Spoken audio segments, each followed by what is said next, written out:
parti. Non, c'est pas. Hein? Je ne sais pas tout dire. Il faut demander à Julia. Là, je vais enregistrer. Et peut-être qu'elle va le charger après. C'est pas la directe. Tu comprends?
Même il y en a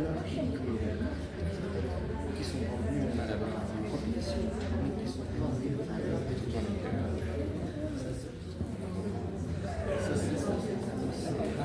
et donc les Français, les ils veulent participer oui, je sais. Et s'il y a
Bonsoir à tous.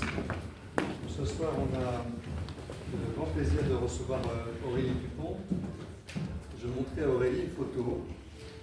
On est dans cette salle et comme vous le voyez, ce sont toujours les mêmes chaises, toujours les mêmes radiateurs. Et donc c'est Serge Liffard qui donne un cours de danse dans cette salle il y a quelques années. Et donc la danse est très importante dans l'histoire de cette maison, vous le savez. Et aujourd'hui, on essaie de la développer, on continue. Et donc c'est un grand honneur et un bonheur de vous avoir ici ce soir pour justement parler à notre conservatoire. Alors, on a une petite tradition, toujours avant de commencer un salon de littérature, d'avoir de la musique. Je vous avouerai que ça se fait au pied levé, donc je suis monté dans une des salles voir qui jouait. Et donc aujourd'hui, c'est Karina Petrosian qui est enseignante au conservatoire depuis de longues années. Qui est arménienne. Et donc, il va nous interpréter une valse de Khachaturian. Merci.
Conservatoire Rachmaninov.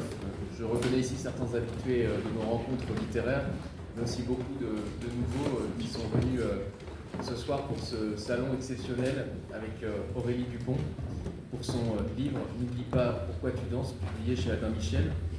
Alors, je crois que personne ici n'ignore qui est Aurélie Dupont, mais comme c'est l'usage de présenter nos invités, nous allons procéder à cet exercice. Alors, à l'âge de 10 ans, vous intégrez l'école de danse de l'Opéra de Paris. Vous gravissez tous les échelons jusqu'à devenir étoile, et on y reviendra le 31 décembre 1997. En 2016, vous êtes directrice 98. Oui, parce qu'en fait, vous parlez après du 1er janvier 1998, sur lequel on va revenir. En 2016, vous devenez directrice de la danse de l'Opéra de Paris.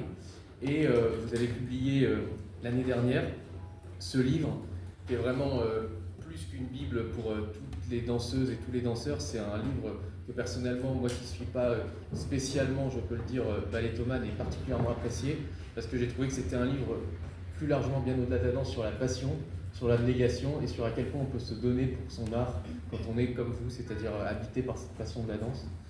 Moi, la première question qui m'est venue à l'esprit, peut-être pour introduire notre échange, et puis après on va avoir beaucoup de temps pour que vous puissiez poser vos questions.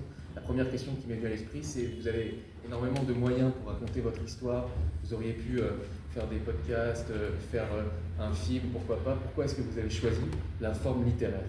Pourquoi est-ce que vous avez choisi de faire un livre? Bonsoir à tous. J'ai choisi de faire un livre parce que c'est un exercice que je ne connaissais pas et j'aime bien apprendre et avoir des nouveaux défis. Donc l'écriture, c'était quelque chose qui me faisait au départ peur, mais je me suis dit, à force de travail, on va y arriver. Donc voilà, c'était pour cette raison-là. Après, j'ai vendu les droits de mon livre, hein, donc il y aura peut-être un film. Mais voilà, et puis je crois que le livre, c'est un bel objet, c'est un objet qu'on peut garder, c'est un objet qu'on peut laisser, qu'on peut dédicacer, ce que j'ai fait pour mes 2 garçons.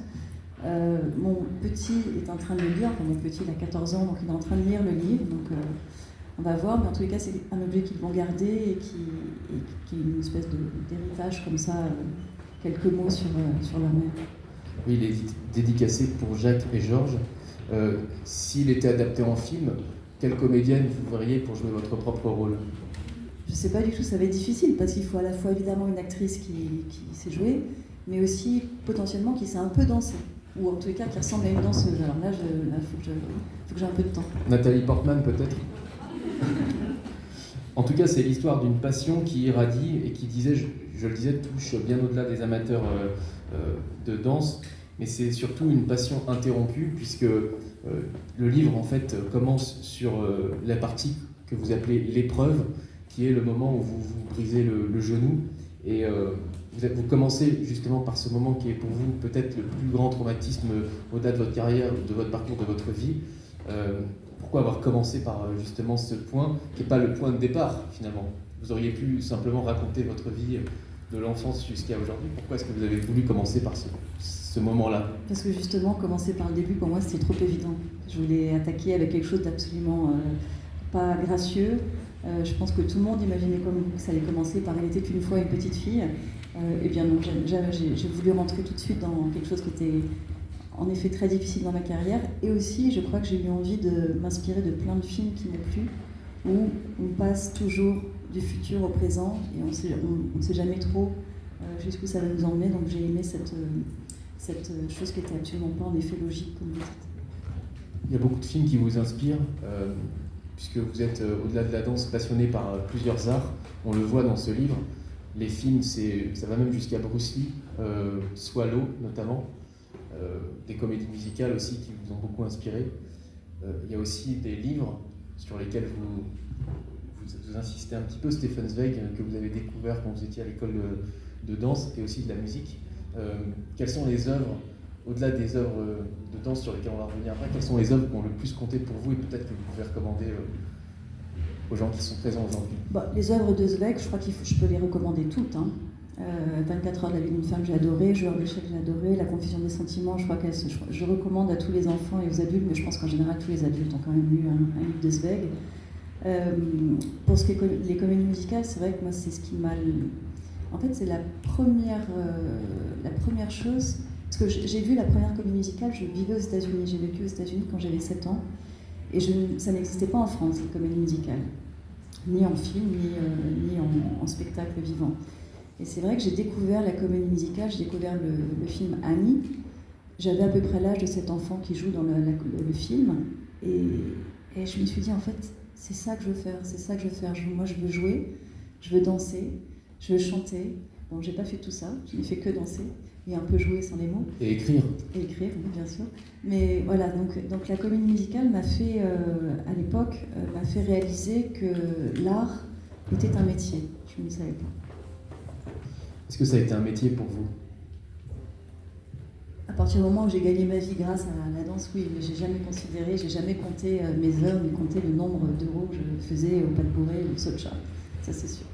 En tout cas, ce métier passion a été interrompu le jour où on vous a dit « Vous ne pouvez plus danser. Comment ça, plus danser ?»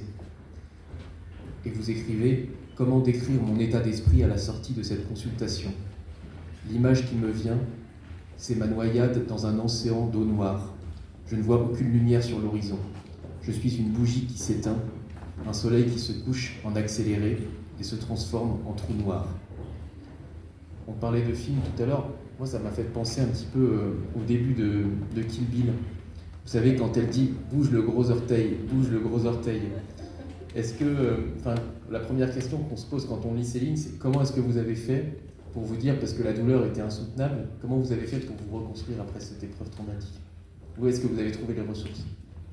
Ça a été très très très dur et très long. Après ça, j'ai eu véritablement une descente aux enfers parce qu'on m'a dit je ne danserai plus. Et j'ai essayé de comprendre, comme on aurait pu me dire dans toutes les langues, je ne comprenais pas ce que ça voulait dire ne plus danser. J'étais étoile depuis 6 mois. C'était impensable. Et d'une certaine façon, quand je prenais du recul et quand je me retrouvais chez moi, je me disais, bah oui, ils ont raison, je peux pas marcher, je peux pas monter une marche, comment veux-tu danser un Lac des Cygnes ou un Don Quichotte?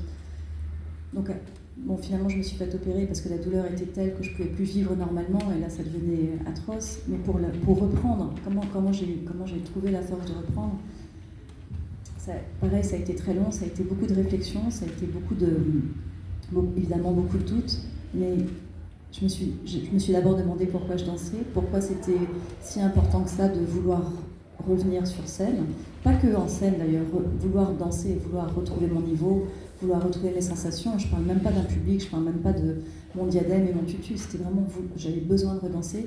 À partir du moment où j'ai réalisé que c'était un besoin vital, que je ne pouvais pas vivre sans danser, je me suis dit, comme tu ne peux plus danser comme avant, il faut que tu changes ta façon de danser et que tu danses différemment, mais il ne faut pas que ça se voit.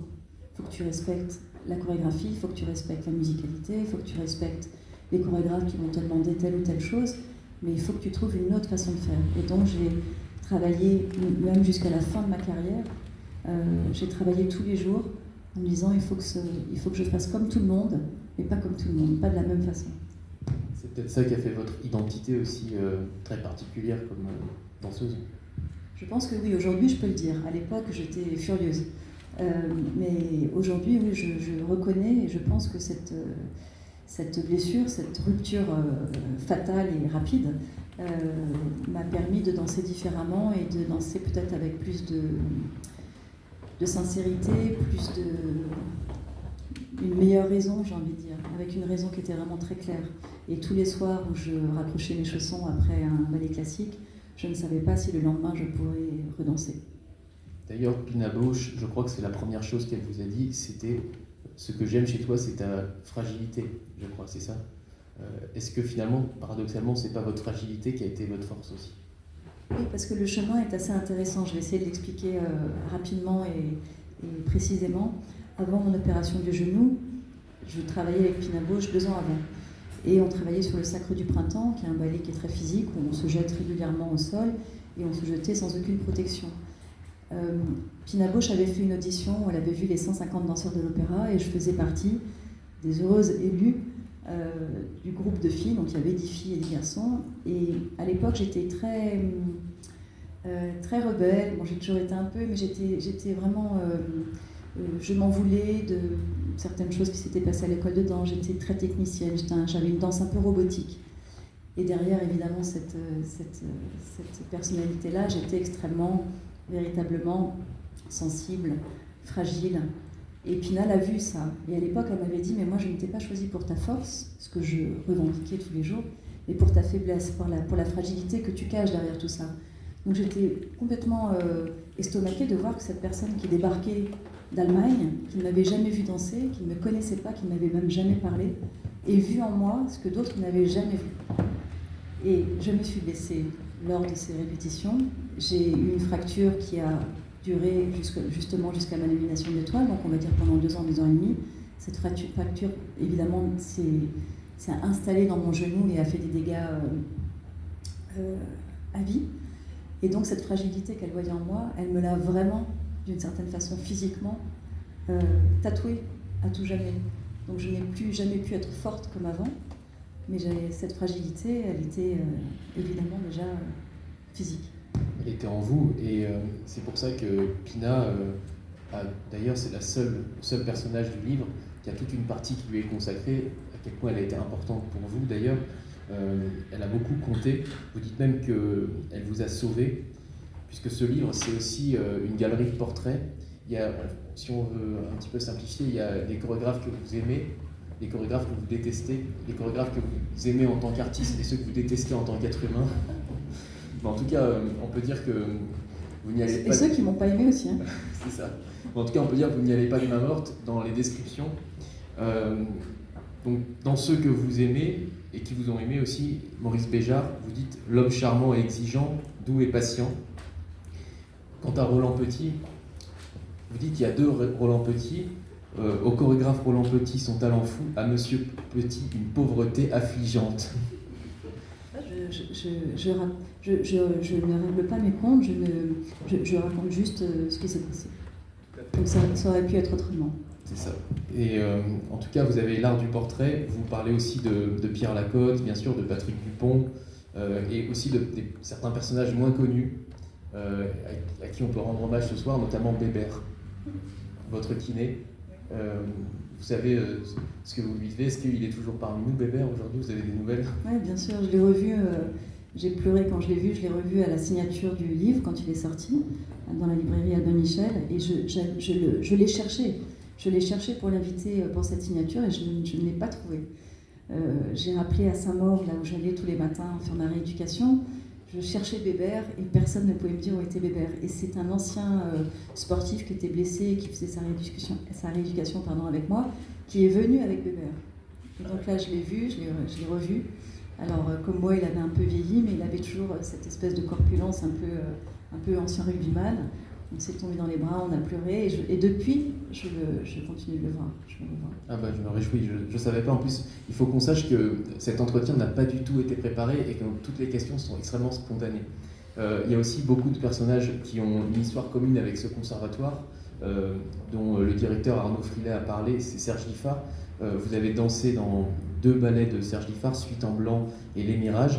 Mais est-ce que vous l'avez déjà rencontré? Je ne crois pas, non? Non, je ne l'ai jamais rencontré. J'ai aussi dansé dans un ballet qui s'appelle Variation. Mais j'ai eu la chance d'avoir comme professeur particulier Liane Daïdé, qui a été une des danseuses de Serge Liffard et qui a créé, Serge Liffard a créé beaucoup pour Liane Daïdé. D'ailleurs, mon premier concours de l'opéra, j'avais un extrait donc, de ce ballet Variation, et il y avait une variation qui était imposée, ça existe toujours. Et la variation qui était imposée, c'était la variation qui avait été créée pour mon professeur. Donc j'ai été extrêmement bien coachée. Une autre personne, peut-être que vous avez moins appréciée, mais qui a dansé ici en 1956, et d'ailleurs nous avons son témoignage inédit dans notre livre Destin russe à Paris. Je vous laisse deviner qui c'est Claude Bessy. Elle avait, je crois, 16 ans quand elle a dansé ici. Alors les relations avec elle ont été un peu compliquées, voire difficiles. Et vous décrivez des humiliations qu'elle vous a fait subir, jusqu'à vous inspirer, dites-vous, et c'est un mot très fort, parfois le dégoût de vous-même, mais quand même pour détendre un peu l'atmosphère, il y a une anecdote comique que j'ai trouvée, parce que parfois il y a des traits d'humour. C'est pendant le ballet, je crois, de Maurice Béjart, elle joue votre professeur très sévère, et dans le ballet, il est inscrit, elle vous dit non, recommence et mieux que ça, de manière humiliante à 3 reprises, et ça fait partie du ballet, et vous écrivez tout un programme que Claude Bessy exécute parfaitement, et je dois le dire, de façon assez innée. Il y a eu des expériences comme ça difficiles. Oui, il y a eu des expériences difficiles. Je pense que je n'ai jamais compris pourquoi elle ne m'appréciait pas à ce point. Je pense que Claude Bessy était un peu la rivale de Liane Daïdé, et inversement, et donc je pense qu'à travers moi, elle a réglé quelques comptes. Et il y a un épisode très traumatisant qui est, à votre connaissance, une première en tout cas, c'est qu'elle a fait, comme elle était la seule à voter contre le fait que vous passiez dans la compagnie, elle a voté pour votre renvoi, alors que toutes les autres avaient voté pour que vous restiez, que vous passiez à l'année suivante, enfin dans la compagnie. Elle a fait ajouter une mention assassine à condition de garder la ligne conforme aux règles de Monsieur Nourieff. C'était une manière de vous humilier supplémentaire. C'est du jamais vu, ça n'a jamais été fait avant et après. Oui, le membre du jury, donc c'était en première division, qui est la dernière division de l'école de danse, les petits rats. Donc c'est une étape importante puisque la suite de ces résultats, on rentre dans le corps de ballet. Donc, et d'un, on sort de l'école, donc, en ce qui me concerne, j'étais extrêmement soulagée. Et de deux, Là, on peut parler de carrière et on peut parler de métier. Et les membres du jury m'avaient voté pour moi première à l'unanimité. Et Claude Bessy, déconcertée par ce résultat qu'elle n'approuvait évidemment pas, a voté pour mon renvoi. Et comme j'avais d'une certaine façon presque la majorité, elle a quand même en effet rajouté cette petite phrase que vous avez lue et qui voulait dire en fait que si Nourieff, qui était à l'époque le directeur de la danse de l'opéra, n'apprécie pas mon physique, je pouvais me faire renvoyer. Voilà. Et donc il y a eu des moments difficiles aussi avec les autres danseuses. Enfin un moment, en tout cas vous dites que c'était le seul, quand on vous a lacéré vos collants au moment d'un examen et qu'on vous a mis des clous, je crois, dans vos chaussons. Donc tout ça, vous le racontez dans le livre. Et malgré toutes ces déconvenues, malgré ces mésaventures, vous avez toujours voulu continuer. Il y en a plusieurs d'autres mésaventures, plusieurs freins. Qu'est-ce qui fait que malgré ça, malgré cette adversité, je ne parle même pas du genou sur lequel on a commencé, mais qu'est-ce qui fait que malgré tout ça, vous avez eu envie de continuer ? Bon, ce qui m'a donné envie de continuer, c'est pas tellement les méchancetés, parce que bon, peut-être que j'avais le caractère pour le supporter. Hein, je dis pas que ça m'a fait du bien, ni que ça m'a fait plaisir, ça m'a fait du mal et ça m'a marqué. Mais ces petites réflexions, ces choses-là, au bout d'un moment, quand c'est trop répétitif, finalement, ça perd de sa valeur. Ce qui était mon cas. Ce qui m'a fait continuer, c'est surtout la passion. C'est surtout d'avoir envie d'avancer. Et puis quand on se relève une fois, on a envie de se relever une deuxième fois, et puis on se relève une troisième fois, et puis après la quatrième, on hésite, mais on se dit, je me suis déjà relevé 3 fois, ça serait dommage qu'on se relève pas une 4e fois, et puis ça dure jusqu'à 42 ans. Danser, tomber, danser encore. Et pour peut-être répondre à la question, n'oublie pas pourquoi tu danses, évidemment, chacun va se faire sa propre opinion en lisant le livre, mais vous répondez à cette question, mais c'est assez tôt, donc je ne divulgage rien, c'est page 61. Vous dites « Je danse et je vais redanser parce que la danse est une nécessité vitale pour moi. Je ne peux pas me suffire d'une seule vie. J'ai besoin d'en vivre 100 autres. Et c'est sur scène que je le peux. J'y suis d'autres que moi-même, d'autres dans de meilleures versions, dans des versions différentes, des versions très éloignées de mon être, mais toujours incarnées avec passion et honnêteté. Je danse pour vivre en scène des dizaines de vies extra-conjugales, pour m'offrir ce don d'ubiquité qui me rend pluriel chaque soir. En scène, ce n'est plus moi, c'est nous. Je prends soudainement conscience des raisons de ma réticence à saluer le public comme à entendre les applaudissements. Cela me ramène à ma vie, à mon seul moi. Le seul endroit où je sois bien, pleinement heureuse, mon unique moment d'exutoire, c'est en scène. C'est un moment rare, partagé sans que je réalise vraiment cette immense liberté de soi et de ce que j'ose faire, à l'opposé de qui je suis, de ce que ma vie m'offre et de mon éducation. La danse m'accomplit de la plus belle des façons, et si je n'ai pas la danse, si je n'ai pas la scène, je m'éteins. C'est magnifique. C'est magnifique, et ça me fait penser à ce que André Makin, qu'on avait reçu ici, dans ce même canapé rouge, je lui avais demandé « Mais pourquoi est-ce que vous écrivez ? Est-ce que ce n'est pas finalement la peur de mourir ?» Il m'avait dit « Non, c'est la peur de ne pas renaître un autre, de ne pas être un autre à chaque livre. » Donc vous êtes une autre à chaque danse ? Oui, à chaque fois, c'était ça. Et quel est le personnage alors qui vous a dans lequel vous êtes plus perdu ? Enfin, dans lequel vous avez été plus une autre ? Ça serait lié à la musique sans doute. C'est difficile, hein, parce qu'il y a des très jolis rôles qui arrivent trop tôt ou trop tard. Je crois que mon très joli rôle qui est arrivé à un bon moment de ma vie, de danseuse, de femme, ma maturité artistique, ma performance technique, on va dire. Donc vraiment, il y a un moment, je trouve que c'est vers 33 ans, il y a un moment où on danse sans réfléchir. On a pas mal, la technique vient toute seule. Avant, on n'a pas forcément toute la technique. Enfin, on a la technique, mais pas la maturité. Et puis après, on a la maturité et la technique vous lâche un peu. Donc cette espèce de moment un peu de rêve absolu, c'était lorsque j'avais 33 ans. Et à 33 ans, j'ai abordé le rôle de la Dame aux camélias de John Mayer sur une musique de Chopin. Et là, je dois dire que j'étais bien perdue. C'est un rôle très émouvant. Hein. Oui, c'est très beau, c'est une histoire, c'est une tragédie. Moi, j'ai aimé toutes les tragédies. Moi, j'adore, je le dis dans mon livre, j'adore être en pleine forme, maquillée, pimpante à 19h30 et morte à 22h30. C'est quand même génial. Et peut-être, pour terminer, si vous deviez donner un conseil, parce qu'ici, on a beaucoup de danseuses et de danseurs, surtout de danseuses qui sont là, qu'est-ce que vous pourriez leur dire pour qu'elles puissent persévérer? J'ai un peu de temps. La première chose, c'est de travailler, et de se dire qu'un cours qui n'est pas pris, quelqu'un d'autre le prendra, et qu'à la fin de l'année, ça peut faire beaucoup. Qu'il n'y a pas que la danse et pas que la technique, je crois qu'il y a le jeu, savoir respirer, savoir écouter la musique, apprendre la musique par cœur comme on n'apprend des pas, c'est important, c'est primordial de connaître la musique aussi bien. Apprendre, je disais à respirer, je vais un tout petit peu développer. En danse, on n'apprend pas à respirer. Enfin, peut-être qu'au conservatoire Klininoff, oui, mais à l'Opéra de Paris, on ne nous a pas appris à respirer. C'est très important. Parce qu'un danseur qui ne respire pas, c'est un public qui ne respire pas. C'est comme quand on parle. Si on ne fait pas des pauses pour respirer, c'est incompréhensible. Et donc la respiration, c'est quelque chose qui doit être musical et qui doit être assorti à un mouvement. En général, quand les bras sont en bas, on souffle. Et après, on respire. Et on essaie de le faire en musique. Et il ne faut pas avoir peur de montrer qu'on respire. Parce que parfois, en danse, on dit souvent qu'il ne faut pas montrer la fatigue, il ne faut pas montrer tout ça. Bon, c'est peut-être un peu pointu. Peut-être que pour cette jeune fille ravissante qui est devant moi, elle va se dire de quoi elle me parle, mais plus tard, tu comprendras. Mais c'est très important de ne pas se focaliser, de ne pas imaginer, en tous les cas, quand on est plus jeune, que la danse, ce ne sont que des pirouettes et des arabesques et des développés à la seconde qui touchent l'oreille. C'est aussi savoir raconter une histoire, c'est aussi savoir construire un personnage. Que fait Gisèle avant de sortir de sa maison? En vrai, elle est dans une coulisse, mais en vrai, elle sort de sa maison. Qu'est-ce qu'elle faisait avant? Est-ce qu'elle y avait un étage? Est-ce qu'elle sort essoufflée? Est-ce qu'elle était impatiente? Est-ce qu'elle venait d'avoir les mains mouillées? Est-ce qu'elle se sèche les mains? Tout ça, c'est... Donc il faut avoir de l'imaginaire, il faut réfléchir, il faut préparer les personnages, donc construire les personnages, apprendre à respirer, il y a plein de choses, mais travailler, tout ça.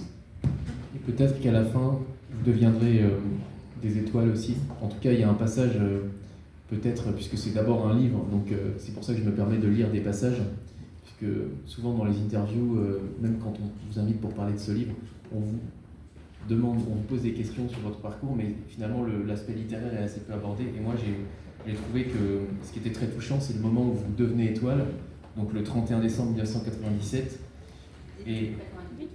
Non, 97. En 98. 98, ah, mais je ne vais pas y arriver en fait. Parce qu'en fait, je suis né en 95, donc ça c'est un peu compliqué. Alors, j'étais très jeune à l'époque. Mais le 1er janvier, je me réveille dans la peau d'Aurélie Dupont. J'attendais un changement immédiat, une fée qui secrètement aurait effacé mes défauts ou mes complexes pendant la nuit, et aurait fait de moi une danseuse étoile de premier rang. Un pouvoir magique qui m'aurait été remis avec les encouragements du jury, déposé au pied de mon lit, comme la fée bleue avait donné toute sa chair de petit garçon à Pinocchio.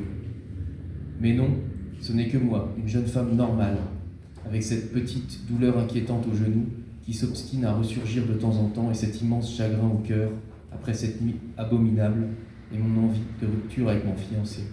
Finalement, vous n'avez pas fait tout ça pour être étoile, vous avez fait tout ça pour la passion en fait, qui vous animait. Alors, en fait, moi je suis assez joueuse de nature,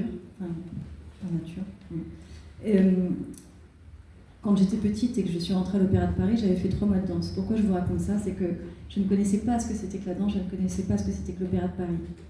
Et quand on m'a expliqué avant de rentrer à l'Opéra de Paris, de passer mon premier examen, ce qu'il fallait faire et pourquoi je rentrais à l'école de danse, on m'a dit, tu rentres, tu vas dans l'école de danse, tu fais tes 6 années de 6 divisions, tu rentres en corps de ballet, tu repasses des concours encore, et le but, c'est d'arriver danseuse étoile. Et pour moi, c'était un jeu. Je me suis dit, ah sympa, ça va peut-être être un peu long, mais je vais le tenter. Donc en fait, oui, j'avais envie d'être danseuse étoile parce que quand je me suis engagée, dans tous les sens du terme, à l'Opéra de Paris, pour moi, il n'y avait pas... C'était impossible que je ne sois pas danseuse étoile. J'allais tout faire pour l'être et travailler.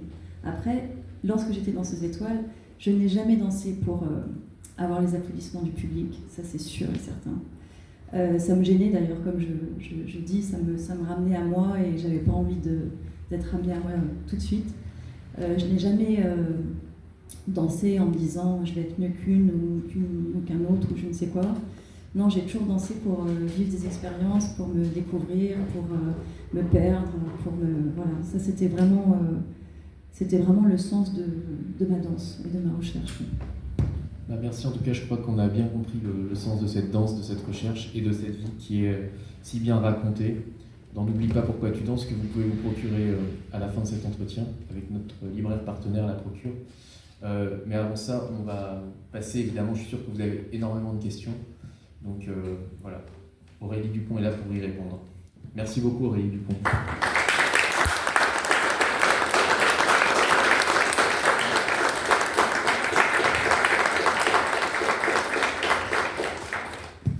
Donc parlez bien fort parce que les câbles sont un peu courts, donc on ne va pas pouvoir vous passer de micro.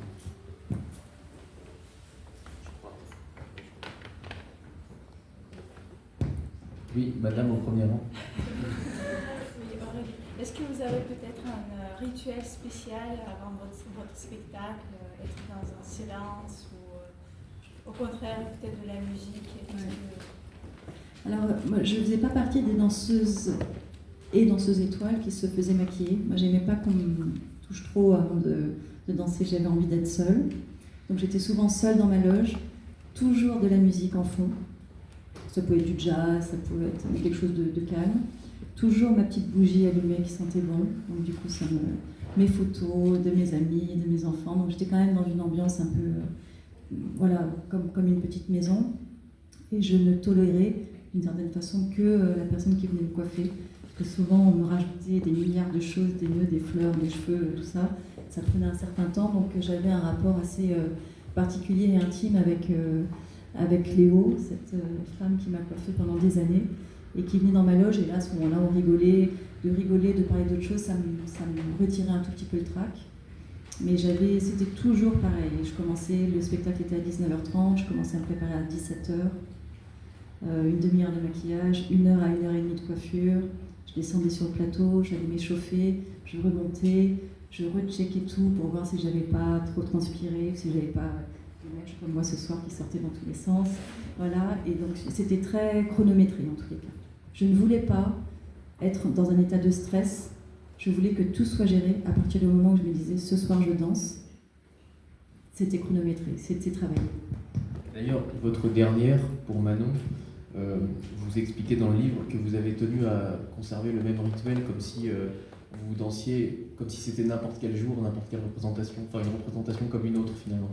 Oui, parce que c'est tellement chargé, vous imaginez, le dernier spectacle, vous avez passé je ne sais pas combien d'années à l'opéra, j'étais tout à fait consciente de ce qui se passait, hein, toujours. Je suis jamais partie comme ça, j'étais préparée, j'avais fait ça aussi pour les danseurs et danseuses, de travailler un petit peu en amont ce qui va se passer, permet de mieux gérer le trac et mieux gérer les accidents s'il doit y en avoir. Donc j'ai fait exactement comme tous les soirs. C'est les autres qui n'étaient pas comme d'habitude. Moi j'étais comme d'habitude. D'ailleurs, il y a une question qu'on pose souvent aux gens, c'est si vous deviez mourir demain, est-ce que votre dernier jour de vie serait comme tous les autres, ou est-ce que vous feriez quelque chose que vous n'avez jamais fait, est-ce que vous changeriez vos habitudes, etc. Donc vous, en quelque sorte... Si, moi je changerais, moi je ferais une énorme fête, je ferais quelque chose quand même.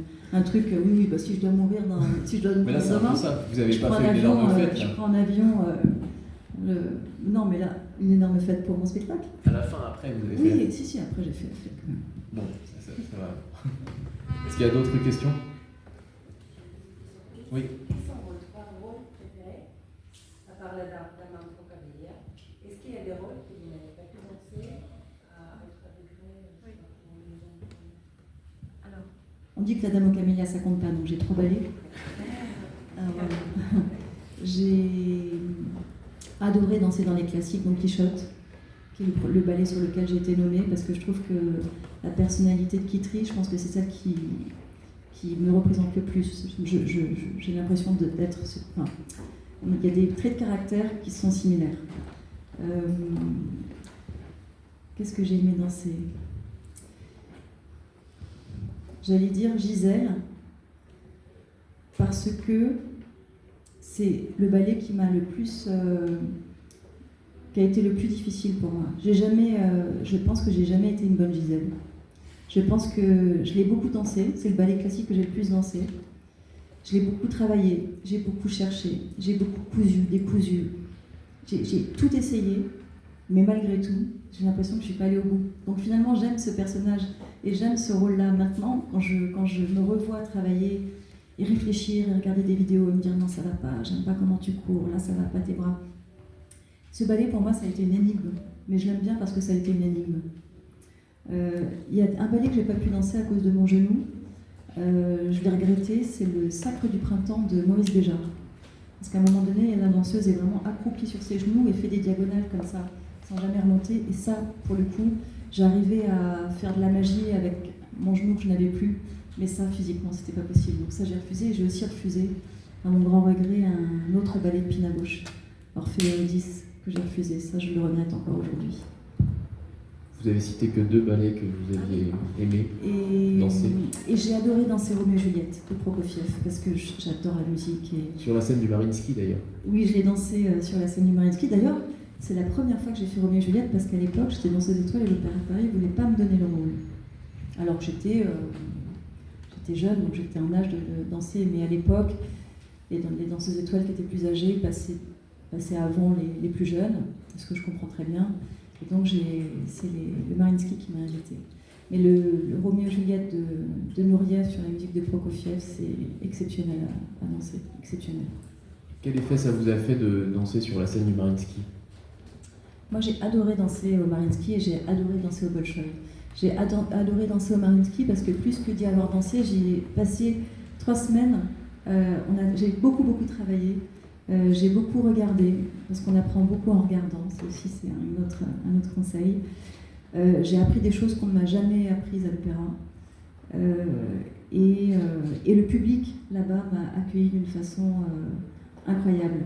Et je dis ça, moi je m'en suis pas rendu compte, mais on me l'a dit. Donc je répète quelque chose qu'on m'a dit, parce que quand je me rends pas compte si j'ai eu du succès ou pas. Quand on est sur scène, on se rend pas compte si...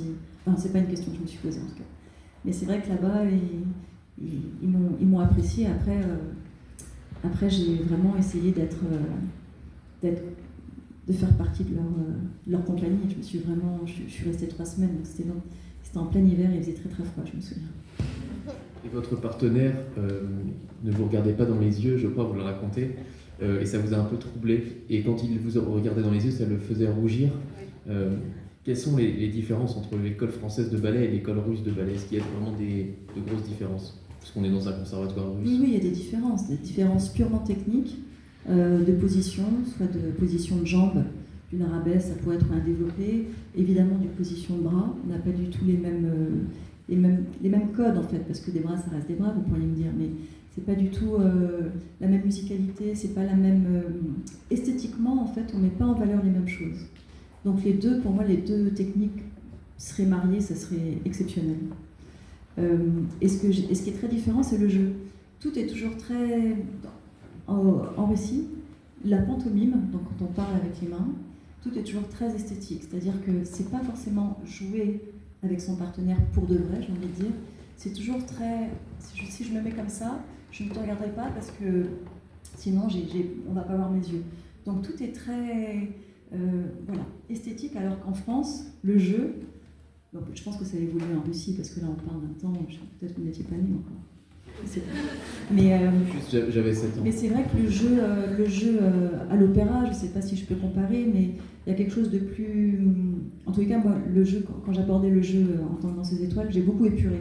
Je trouvais que parfois, il y avait trop de choses avec les bras et on ne comprend pas. Donc moi, j'ai beaucoup épuré, mais c'est vrai que quand je regardais mon partenaire dans les yeux, je le regardais dans les yeux. Je me disais pas, je vais le regarder là, parce que de profil, mon 3/4 sera plus en lumière. Mais si on associe les deux, ça peut être très intéressant. C'est intéressant que vous parliez de ça, après je vais redonner la parole au public, puisque le directeur de cette école, le prince Serge Volkonski, était professeur de mimique et de pantomime.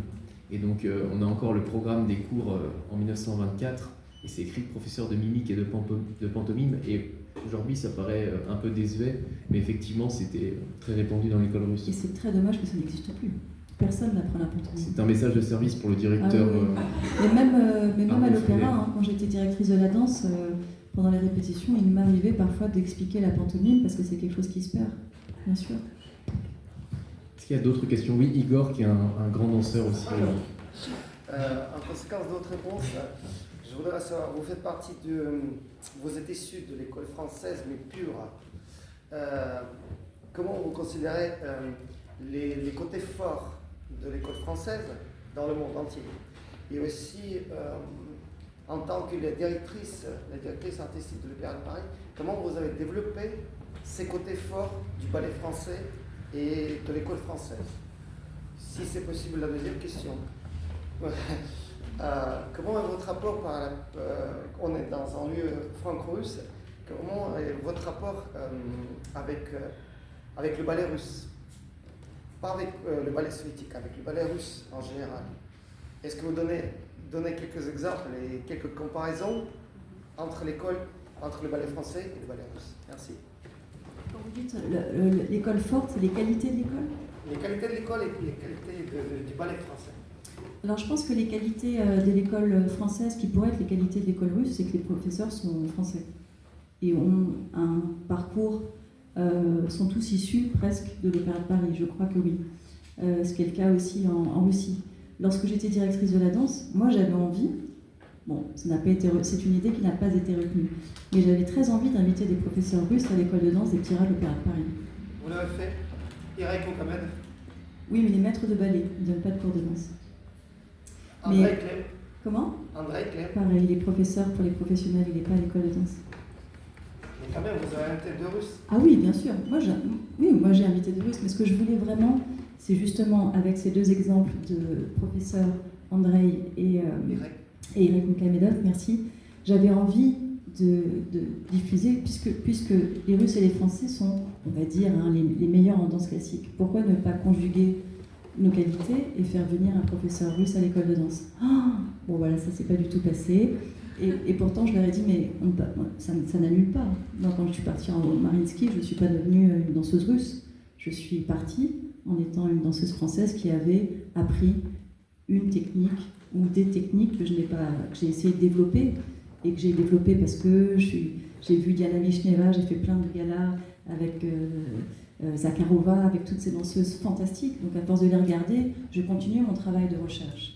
Mais c'est vrai que j'aimerais, dans un avenir proche, qu'il n'y ait plus cette espèce de petite frontière de vous avez une bonne recette et nous on a une bonne recette et on ne mélange pas. Je regrette beaucoup qu'il n'y ait pas un professeur russe pour les enfants, pour les élèves. Si vous voulez unir la danse russe et la danse française, vous êtes la bienvenue ici. Peut-être une autre question? Oui. Oui, vous parliez de rôles qui viennent trop tôt ou trop tard. Par exemple, dans votre carrière. Je pense peut-être qu'en ce qui me concerne, le Lac des Cygnes peut-être pour moi est arrivé trop tard. Je l'ai dansé à 33 ans, mais c'est de ma faute. Parce que je trouve que les danseuses russes sont les plus belles, mais vraiment les plus belles dans le Lac des Cygnes. Et j'assume tout à fait ce que je dis, et si on l'entendait, on dirait mon Dieu. Mais vraiment, je pense que les danseuses russes sont les plus belles pour danser le Lac des Cygnes. Et comme j'ai beaucoup de respect et d'admiration pour ces danseuses et danseurs d'ailleurs, et que je ne ressemble absolument pas physiquement à une danseuse russe, j'ai vraiment décliné la proposition de danser le Lac des Cygnes parce que je ne me sentais pas légitime. Et je disais non, moi je peux faire Kitri, cette danseuse un peu voilà, avec sa jupe qui fait des castagnettes, mais le Lac des Cygnes, vraiment, je me sentais complètement illégitime. Et puis un jour, on m'a dit, si Aurélie, il faut que tu essaies, tu peux y arriver. Mais moi, pour moi, y arriver, c'est pas un gage de réussite, c'est pas de succès personnel. Mais j'ai essayé en me disant, je vais quand même le tenter, je voudrais quand même goûter ce rôle fantastique. Et je l'ai dansé à 33 ans. Mais ça a été, j'étais morte de trac, j'étais vraiment. Alors je pense qu'il arrive trop tard parce que je pense qu'on m'aurait forcé à le faire plus tôt. J'aurais moins peur. Et d'ailleurs, la veille de mon spectacle, j'étais dans ma loge enfermée, je disais je ne danserai pas demain. C'était vraiment très très difficile le Lac des Cygnes pour moi. Vous avez pris un peu de plaisir quand même? Un peu, mais je me suis toujours. Je me suis jamais vraiment sentie à l'aise à 100%. Vraiment. Il y avait le signe noir, ça allait, mais l'entrée du signe blanc, je me disais. Alors j'ai travaillé mes bras, j'ai affiné mes bras, j'ai essayé d'affiner mes jambes, j'ai vraiment. Alors après, c'est peut-être des vieux complexes et que personne n'a vu, ou je ne sais pas. Hein. Mais je me trouvais trop raide, enfin bon, c'était compliqué le Lac des Cygnes. Et Roméo et Juliette, c'est un rôle qui est arrivé pile au bon moment aussi, parce que Juliette, c'est un rôle qui est entre le fantasme qu'on se fait d'un rôle et ce que vous pouvez faire avec votre corps et votre jeu, il y a un monde. Et être cette petite Juliette, qui est quand même pas une petite Juliette, parce que c'est quand même une jeune fille qui a du caractère aussi, hein, qui aime les défis, et qui, mais en même temps, ne pas faire trop jeune, donc pas trop immature, ne pas faire trop mature, parce que sinon on se dit, bah non, et je pense que je l'ai dansé à un bon moment. Voilà. La Dame aux camélias aussi. Est-ce que j'ai dansé vraiment un rôle où je me suis... Si, j'avais essayé de refaire le lac. J'avais, je crois, à peu près 39 ans. J'ai essayé, je me suis dit non. Donc le lac des cygnes aussi, c'est un rôle... Voilà, c'est comme ça. La question qui vient juste d'être posée est intéressante, puisque c'est la question du plaisir. Est-ce que vous avez pris du plaisir? Moi, la question que je me pose, c'est est-ce qu'on prend du plaisir quand on fait cet art, ou est-ce qu'on recherche plutôt l'accomplissement? Je ne sais pas si ma question est claire, mais moi souvent on me demande est-ce que tu prends du plaisir à écrire? Enfin, je sais pas, mais je prends pas en fait de plaisir. Bah non, enfin, j'ai l'impression que je construis quelque chose, je prends du plaisir à la limite quand c'est terminé, mais pas pendant. Et donc la question que je me posais, c'était est-ce que vous, quand vous répétez par exemple, quand vous souffrez, quand vous avez extrêmement mal à votre genou, que vous pouvez quasiment plus marcher, on vous demande de danser, enfin comment vous... Est-ce que vous prenez vraiment du plaisir, ou est-ce que vous recherchez quelque chose qui est au-delà du plaisir, qui est peut-être l'accomplissement? Vous savez, moi je n'aurais pas pris de plaisir après mon opération du genou. J'aurais jamais pu danser. Jamais. C'est le plaisir qui m'a tenue. C'est tout le plaisir qu'on a de ce petit moment de répétition. Enfin, ce petit moment, c'est parfois 2 mois de répétition pour remonter un ballet, où là c'est vraiment, j'avais l'impression d'être... on est 2 artisans avec mon partenaire. On travaille, on répète, il y a des jours où on est nul, il y a des jours où tout d'un coup il se passe quelque chose de formidable, et le lendemain, parfois je peux pas danser, j'ai mal à mon genou, mais c'est pas grave, on parle de la pantomime, c'est quoi ton mot? Tu me dis ça? Donc faut que j'ai un moment de respiration, un moment de doute, et je vais te répondre là. Voilà, donc parfois c'était du théâtre, parfois c'était des larmes, parfois c'était des éclats de rire, et très souvent c'était beaucoup de travail pour construire un ballet. Ça c'est du plaisir.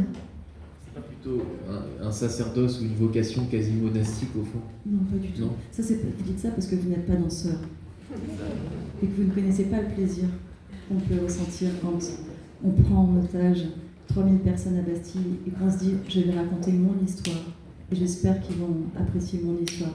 Et s'ils ne l'apprécient pas, je suis désolée, mais s'ils l'apprécient, non, c'est tant pis. Enfin, et s'ils l'apprécient, on peut passer une bonne soirée. Voilà, c'est parce que vous ne dansez pas. Vous devriez faire un peu de scène, vous allez voir. J'y penserai. Est-ce qu'il y a d'autres questions? Oui.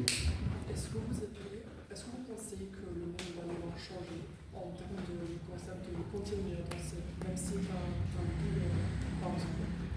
Pardon, j'ai pas très bien entendu. Est-ce que vous pensez que le monde va changer en termes de concept de continuer à danser, même si vous avez la douleur, par exemple? Est-ce que le monde du ballet a changé? Oui. A changé sur quel plan? Par exemple, pas changé parce que j'ai des amis qui dansent et par exemple elles continuent à danser même si elles ont la douleur. Je pense que seulement ça c'est quelque chose pas trop... Répondu. Ah, je vois ce que vous voulez dire. Oui. Le rapport à la blessure, dans les compagnies de danse, il y a des danseurs qui dansent en ayant mal et qui disent pas qu'ils ont mal. Oui, mais ça c'est terrible. Ça c'est terrible. Ça c'est quelque chose que j'ai tout de suite mis en place quand j'étais directrice de la danse. Je leur ai dit, si vous avez mal, vous me dites. S'il y a une douleur qui dure un jour, qui arrive un jour, un lundi, et que la douleur est toujours là le mardi, un peu plus fort, que le mercredi ça continue et que le jeudi ça stagne mais qu'on a toujours mal, il faut réagir. Il faut réagir tout de suite parce que moi, mon erreur, c'est que bon, je savais que j'avais eu un petit truc au genou et je sentais que c'était une douleur qui n'était pas reconnaissable parce qu'à force de danser, on reconnaît une élongation, on reconnaît, je sais pas, une contracture ou une courbature. Mais en ce qui me concerne, cette douleur-là, je savais que je rentrais dans quelque chose qui était pas bien du tout. Et mon erreur, ça a été de ne pas justement m'arrêter. L'arrêt, je pense, n'aurait rien fait parce que le mal était fait. Mais toujours est-il qu'il faut que les danseurs, il faut que les directeurs de compagnie disent aux danseurs quand ils ont mal et que cette douleur perdure un petit peu, en tous les cas suffisamment pour s'inquiéter, qu'il faut tout de suite aller passer un examen et tout de suite s'arrêter. Vaut mieux s'arrêter une semaine que s'arrêter comme moi plus d'un an. Oui, bien sûr. Il y avait une question derrière aussi. Dans votre livre, vous parlez beaucoup de votre appétence pour le contemporain. Est-ce que c'est quelque chose que vous avez pu développer davantage dans la seconde partie de votre carrière, une fois avoir quitté l'opéra? Ah oui, je l'ai beaucoup développé quand j'étais directrice de la danse. Oui, j'ai invité beaucoup de danseurs contemporains, des connus et des moins connus. Et moi, j'aimais beaucoup inviter les moins connus, mais très talentueux, parce que je trouvais que c'était vraiment la devise de l'Opéra de Paris, d'inviter des chorégraphes émergents. Je trouve que ça devrait être une obligation pour tous les grands théâtres. Sinon, qui les invite? Vous pouvez en citer quelques-uns, comme ça ils seront un peu plus connus ce soir. Bon, il y a Pontus Lidberg, qui est maintenant d'ailleurs le nouveau directeur de l'Opéra de Nice. Il y a Alexander Ekman, qui n'était pas du tout connu. Maintenant, tout le monde dit « Play, il y a l'opéra » ou ailleurs. Personne ne connaissait. Il y a qui d'autre, même Sharon Eyal, on ne la connaissait pas. Mehdi Kerkouche, qui est un chorégraphe qui fait du hip-hop, il est venu aussi à l'opéra. J'ai invité Tess Walker, qui est une jeune danseuse du NDT, qui est une compagnie étrangère. Elle avait à l'époque 23 ans, je crois que c'est la plus jeune chorégraphe à avoir créé l'opéra. Voilà, donc, et aujourd'hui, ils ont tous des compagnies et ils sont invités partout, c'est super. Est-ce que ça vous manque parfois un petit peu cet aspect finalement révélatrice de talent qui était le vôtre en tant que directrice de l'opéra? Oui, ça me manque, mais j'ai des projets qui me permettent de le faire un petit peu. Donc je travaille régulièrement avec des danseurs plutôt contemporains, pardon, que classiques, et j'organise des spectacles comme ça où je fais un peu la programmation. C'est quoi le prochain spectacle? Le prochain, c'est à Nice, dans un très bel hôtel qui s'appelle l'Hôtel du Couvent. Et voilà, c'est un festival que j'ai organisé l'année dernière, que je reprends cette année, et qui est en extérieur. Moi, j'aime beaucoup, je souffre de plus en plus, je ne sais pas si vous êtes comme moi, mais je souffre de plus en plus d'aller au théâtre, voir la danse ou autre chose, et d'être assis et d'avoir qu'un point de vue imposé, qui est celui où on regarde de face. J'ai vu plein de spectacles où parfois j'étais trop près, parfois j'étais trop au milieu, parfois j'étais trop loin, parfois j'étais trop sur le côté. J'aime l'idée de mettre de la danse et de proposer un spectacle immersif où le public peut se déplacer comme il veut et regarder la danse comme il le souhaite. Assis, debout, sur le côté, peu importe. C'est dans les jardins de l'Hôtel du Couvent, c'est ça? Oui. Et c'est quoi les dates? C'est déjà connu? C'est la semaine du 6 octobre. Ok, bon, on sera tous là. Venez, c'est très bon. Oui, est-ce qu'il y a d'autres questions? Oui. Sans hésiter, c'est... L'opéra comique. Non, c'est la Scala avant les travaux. Parce que la Pente, je me souviens, j'avais fait Raymonda, et je me souviens, il y avait 4 spectacles, et je dansais avec Agnès Le Testu, en alternance, je me souviens très bien. Donc elle faisait la matinée, je faisais la soirée, et le lendemain, je faisais la matinée, elle faisait la soirée. Et à l'époque, j'avais une tendinite aux 2 genoux, donc je souffrais de martyre. La Pente, elle était, mais c'était infernal, avant les travaux, maintenant ça va mieux. Mais voilà, ça, cette scène, c'était... En plus, Raymonda, de Nourieff, il y a 7 variations, c'est interminable ce ballet. Est-ce que, je me demandais, puisque vous parliez tout à l'heure de l'école russe et de l'école française, est-ce que vous avez connu Alexandre Kaliouchny? Je ne l'ai pas connu personnellement, mais j'en ai entendu parler. Parce que dans notre livre, en fait, en fouillant dans les archives, on a découvert un fait absolument incroyable. C'est que, étant d'origine juive, il avait été caché ici, au conservatoire Rachmaninov, pendant l'occupation. Il avait à l'époque une dizaine d'années.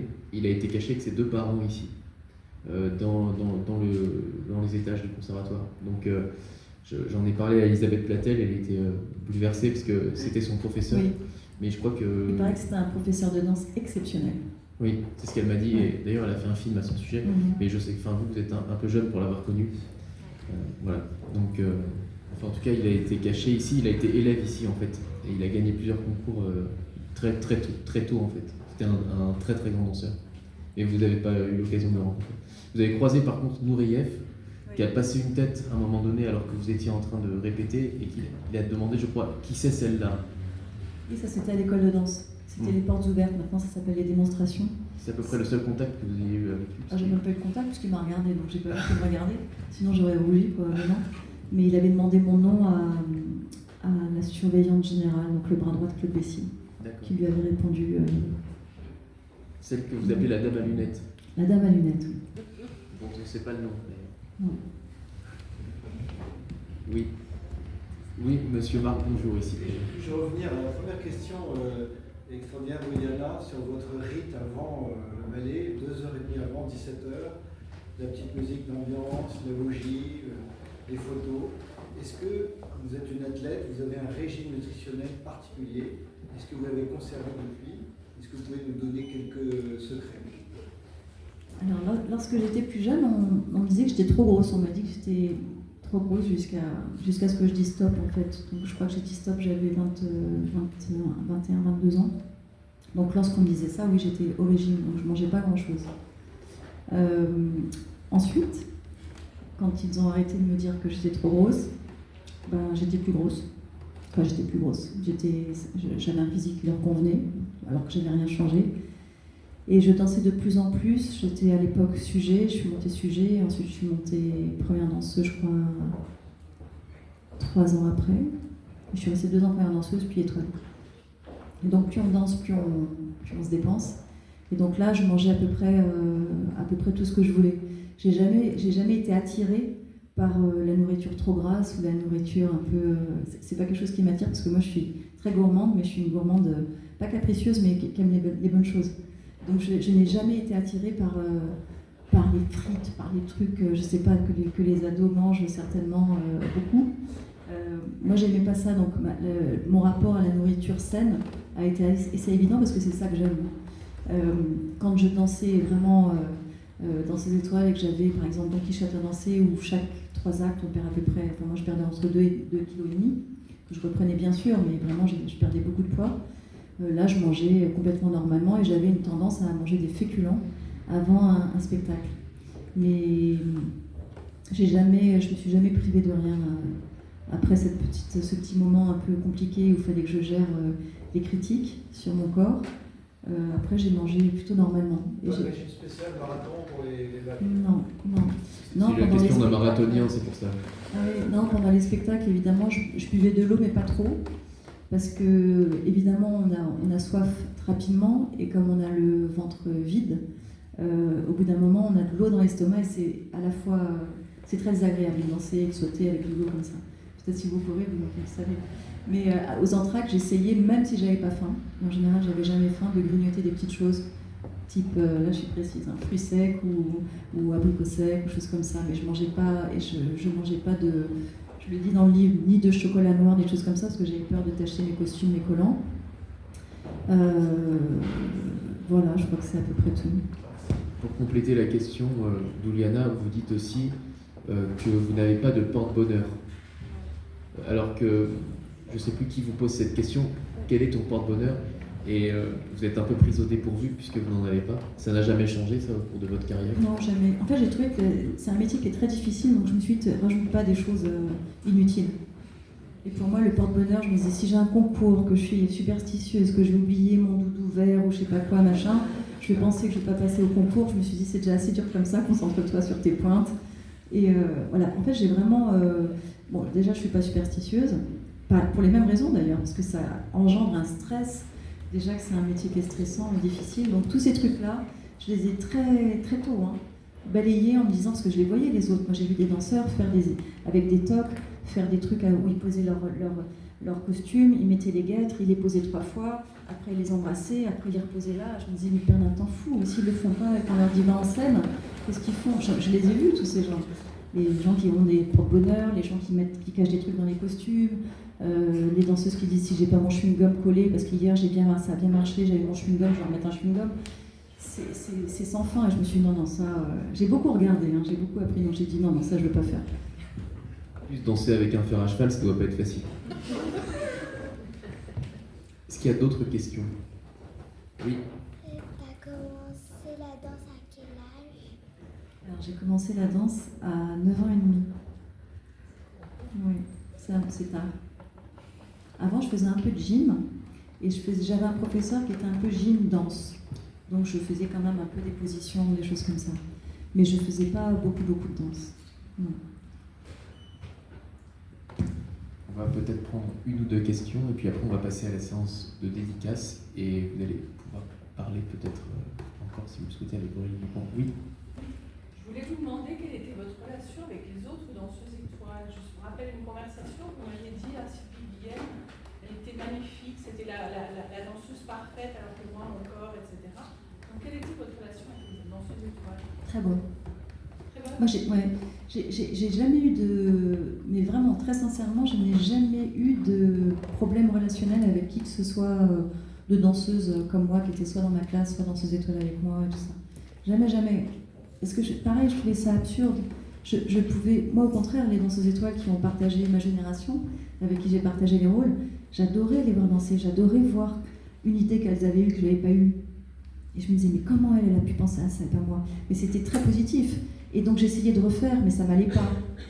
Donc je me disais, c'est ça toute la beauté d'un groupe de danseuses étoiles, c'est qu'on a tous nos petits trucs, notre petite chose, notre petite musicalité, et qu'un mouvement que Agnès Le Testu faisait, qui lui allait extrêmement bien, moi ça m'allait pas.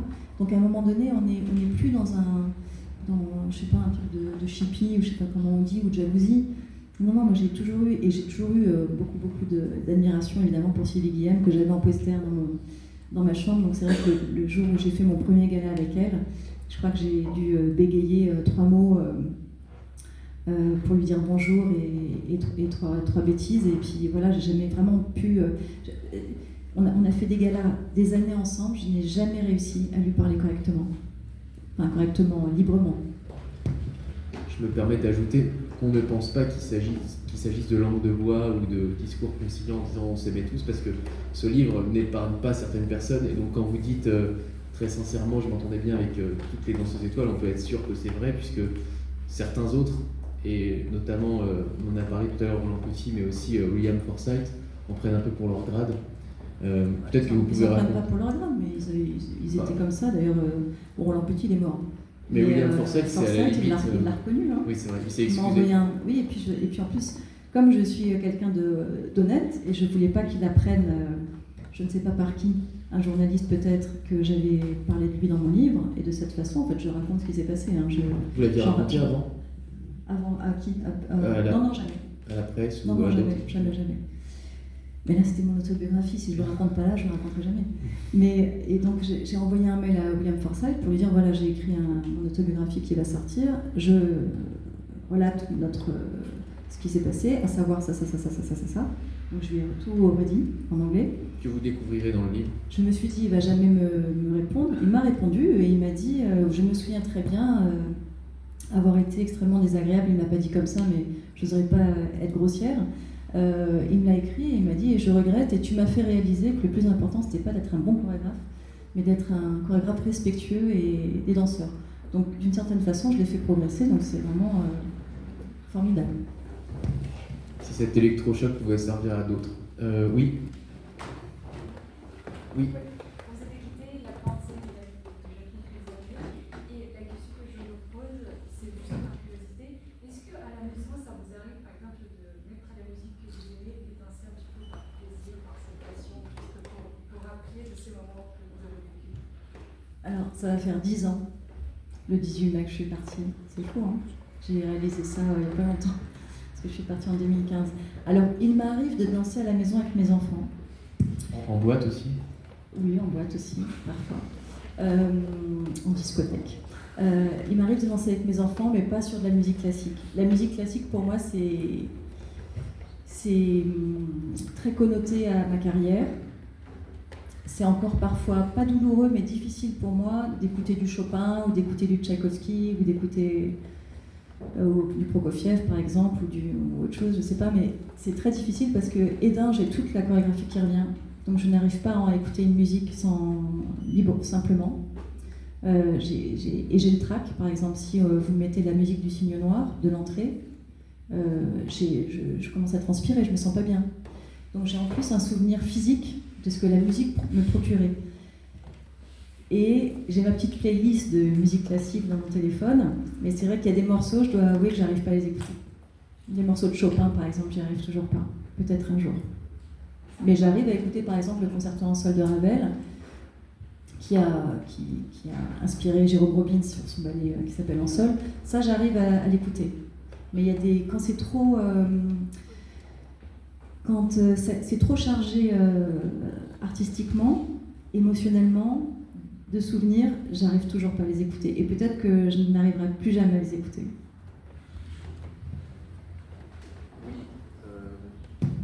Igor. Oui. Est-ce que vous pouvez dessiner vos critères du succès? Est-ce que ce sont le public qui applaudit pendant 2 heures? Est-ce que c'est la presse qui parle dans tous les journaux? Est-ce que c'est les collègues qui chuchotent dans les coulisses? Est-ce que c'est d'être invité au conservatoire avec Est-ce que c'est vos professeurs qui vous disent c'était pas mal, ou c'est le chorégraphe qui est content de vous? Alors c'est aucun de tout ce que vous avez cité.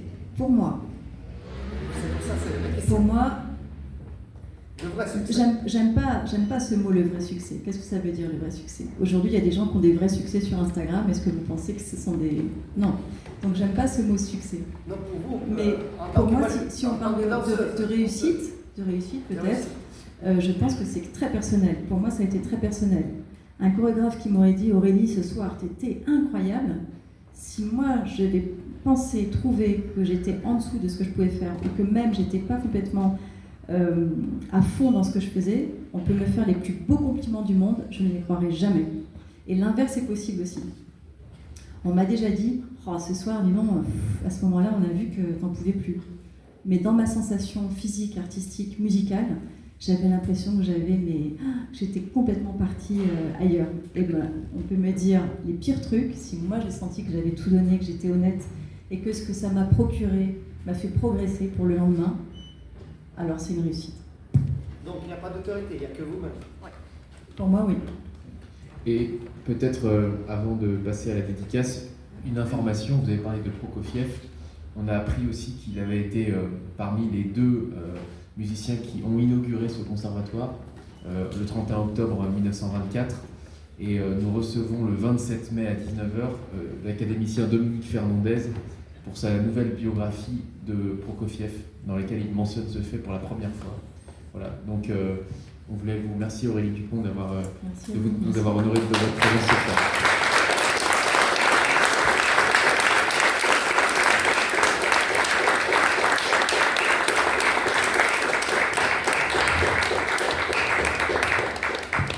Bon, ne bougez pas, vous pouvez rester là pour les dédicaces, et puis les personnes qui veulent se procurer le livre peuvent se rendre sur la petite table en bois qui est là-bas.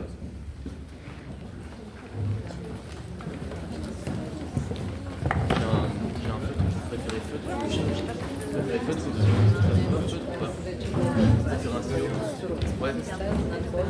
Ouais, moi j'ai... Non mais moi j'ai sorti avec ça, ça marche bien. Mais si on peut la feutre,